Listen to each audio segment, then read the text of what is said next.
안녕하세요. 여러분의 회복을 응원하는 도박중독 상담사 도박잡입니다. 이번 영상도 도박중독에서 회복되기 위해서 노력하시는 분의 이야기를 여러분에게 전해드리고자 영상을 만들었습니다. 이 영상 속 주인공의 경험을 토대로 여러분이 더 성장하고 단도박과 회복을 선택하는 길에 힘을 얻었으면 하는 마음을 담아봅니다.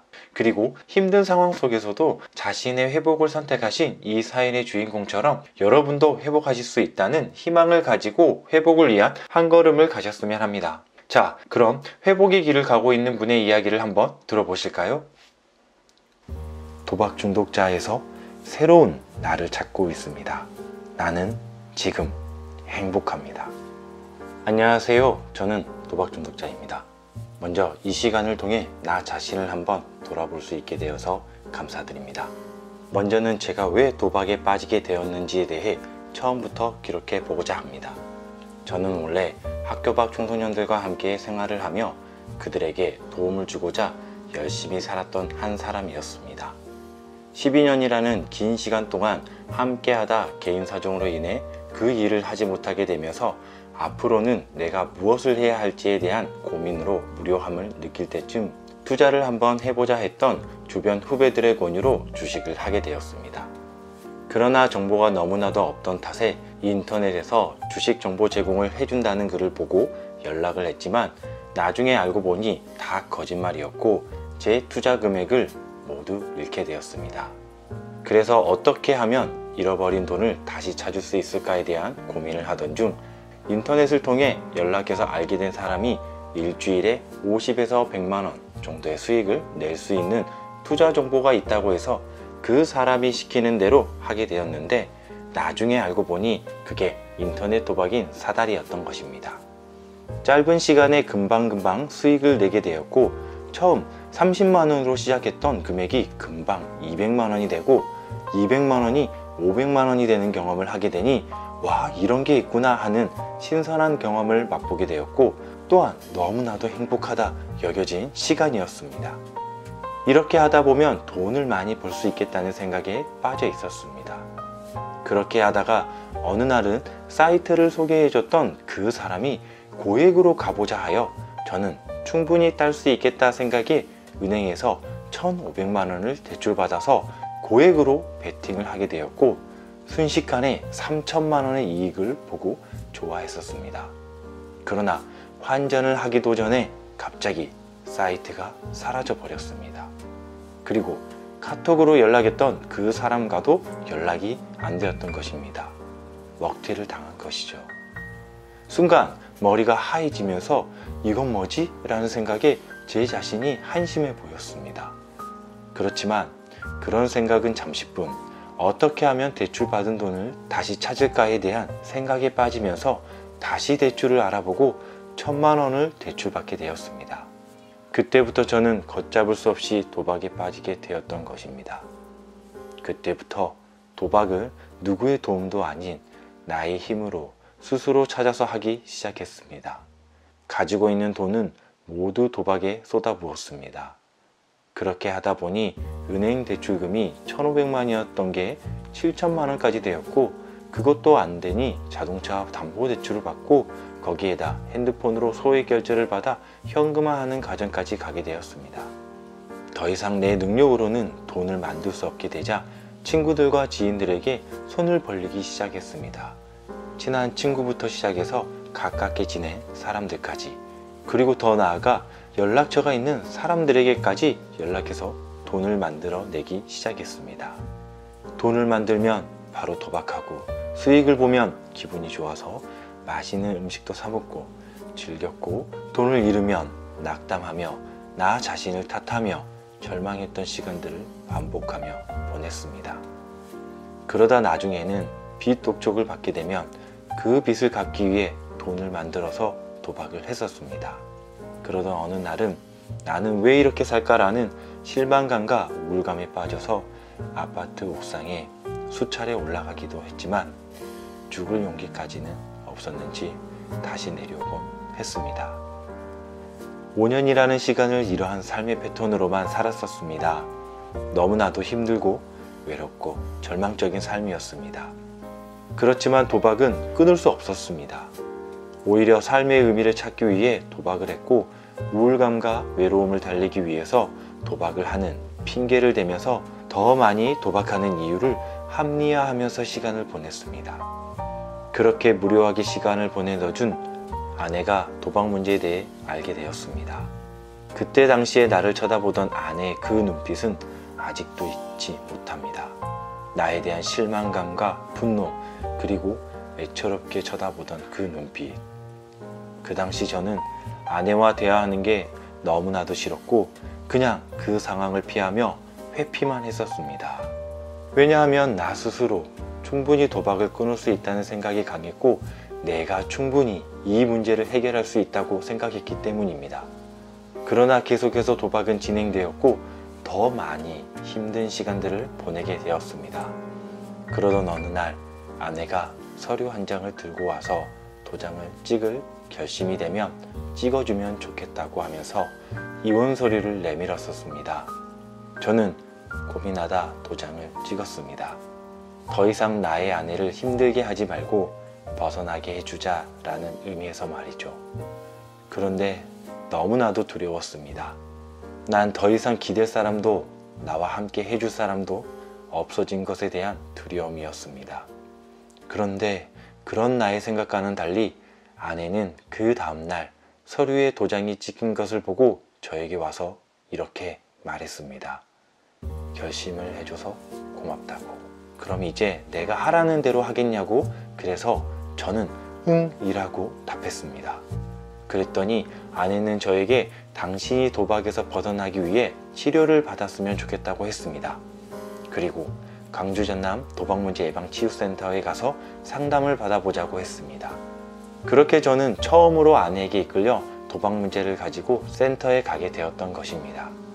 센터를 처음 왔을 때 제 마음에는 두려움이 가득했습니다. 혹시 내가 아는 사람 만나지 않을까? 그래서 센터에 들어온 순간부터 계속해서 저는 사람들의 얼굴을 마주대할 때마다 놀랐던 기억이 있습니다. 그리고 처음 상담을 시작하게 되었습니다. 그러나 상담이 저를 위로하거나 용기를 주거나 하지 않았습니다. 선생님의 말씀이 하나도 안 들어왔고 막상 이야기를 하려 하니 너무나도 어려웠습니다. 나의 도박 문제 이야기를 꺼낸다는 게요. 그렇게 한편으로는 도박을 끊고 싶은 마음도 있지만 다른 한편의 마음은 계속해서 도박해서 돈을 만들어야 한다는 마음도 강했습니다. 그래서인지 오픈도 조금씩만 했습니다. 아내가 모를 것 같은 부분은 절대 말하지 않고 확실히 알 것 같은 것만 오픈해 왔었습니다. 저는 또한 개인 상담을 하면서도 계속해서 도박을 해왔고 아내와 선생님 앞에서는 잘하는 척을 했었습니다. 처음 환경 통제를 해야 한다고 해서 아내의 말대로 휴대폰도 폴더폰으로 바꿨습니다. 그리고 활동적인 생활을 해야 한다 하여 오전에는 화물 운송일을, 오후에는 택배 알바를 하게 되었습니다. 그러나 일을 할 때는 바쁘고 정신이 없는지 도박을 하지 않았지만 빚을 갚기 위해 돈을 마련해야 한다는 생각에 기회를 엿보며 도박을 어떻게 할지를 고민도 했었습니다. 그래서 돈을 빌려서 중고거래로 스마트폰을 구입하고 그걸로 아내 몰래 도박을 했습니다. 그러다 아내한테 들키면 들킨 만큼만 오픈을 하고 진짜 문제들에 대해서는 오픈하지 않았습니다. 제가 심각하다고 여겼던 때는 코로나로 확진되어서 아팠을 때였습니다. 하루는 방에 누워서 휴대폰 2대로 도박을 하고 게임도 하고 있었습니다. 그때 아내한테 전화가 왔는데 지금 집에 들어가고 있다고 창밖을 보라 하여 보는데 아내가 저 멀리서 걸어오며 손을 흔들고 있었습니다. 저도 함께 손을 흔들고 자리에 누웠는데 정리하고 있는 게 아니라 바로 도박과 게임을 하고 있었습니다. 곧 아내가 올라오고 있음에도 불구하고 말이죠. 저는 계속 도박을 하고 있었습니다. 아내가 저를 바로 보고 있고 한참 후에 인기척 소리가 나서 돌아보니 아내가 있었고 그때서야 멈추게 되었습니다. 몸이 아파서 고통스럽고 아내가 올라오고 있음에도 불구하고 인지하지 못하고 도박하는 나의 모습을 보면서 내가 이 정도로 심각한가 하는 그 마음을 처음으로 느끼게 되었습니다. 그때 처음으로 나는 심각한 도박 중독자이구나 라는 생각을 갖게 되었고, 이건 치료를 받아야 하는구나 라는 마음을 먹으면서 그때부터 센터 상담도 꾸준히 받고 단도 생활을 시작하게 되었습니다. 그렇게 12회계 상담을 다 마치고 나는 이제 도박을 끊을 수 있겠구나 생각하게 되었습니다. 그러나 그런 생각도 얼마 가지 못했습니다. 센터에 나가지 않고 생활을 하니 마음도 느슨해지고 다시 재발하게 되었습니다. 그래서 아내가 또 다시 센터 가자고 하였을 때 거부감 없이 그렇게 하자고 했고 다시 개인 상담을 시작했습니다. 그때부터 저는 조금씩 변화가 일어나기 시작했습니다. 다시 센터를 다니는 마음도, 단도를 다시 시작하는 마음가짐도 예전과는 조금 다른 모습이었습니다. 혼자서는 절대로 회복할 수 없구나, 그리고 내가 도박 중독자임을 인정하고 센터에서 시키는 대로 해야겠다는 결심을 하게 되었습니다. 개인 상담도 적극적으로 하게 되었고, 상담 선생님의 권유로 제3자 기초 집단 4주 과정에 처음으로 참여하게 되었습니다. 처음 집단에 참여할 때 이게 괜찮을까 하는 마음으로 참여하게 되었지만, 처음 집단에 갔을 때 상담 선생님께서 서로 인사하는데 그동안 도박하느라 고생하셨습니다 라고 인사하라고 했는데, 그 인사 한마디가 제 마음을 흔들었습니다. 그 말이 나를 위로하고 있었고, 내가 앞으로 어떻게 단도하며 나아가야 할지 다짐하게 했던 인사말이었습니다.